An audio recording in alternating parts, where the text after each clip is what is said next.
2 वाटी साबुदाणा भिजून घेतलेला आहे. 4 तासात भिजून जाते साबुदाणा. त्याच्यानंतर त्याला लागणारे साहित्य: शेंगदाणे भाजून त्याला जाडसर वाटून घेतलेला आहे आणि 1 बटाटा कापून घेतलेला आहे बारीक, आणि 3 मिरची, हिरवी मिरची, आणि फोडणीसाठी लागणारे जिरे आणि चवीनुसार मीठ.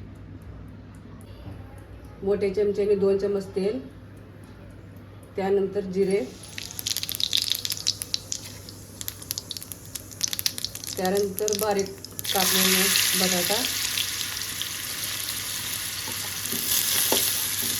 बटाटा आणि मिरची एकत्र टाकायचं. चांगलं लालसर याला भाजून घ्यायचं 2 मिनटं. 2 मिनटं भाजून घेतल्यानंतर चवीनुसार मीठ टाका. असं लालसर झाल्यानंतर साबुदाणा टाकायचा.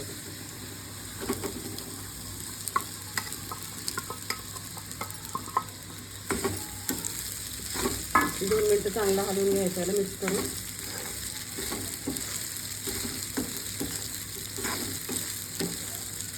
साबुदाणा चांगलं परतून घ्यायचं. त्यानंतर हे शेंगदाणे मुठभरच घेतले.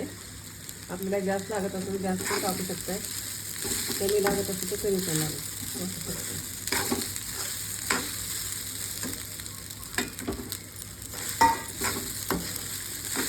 परतून घ्यायचे अजून 2 मिनिटं.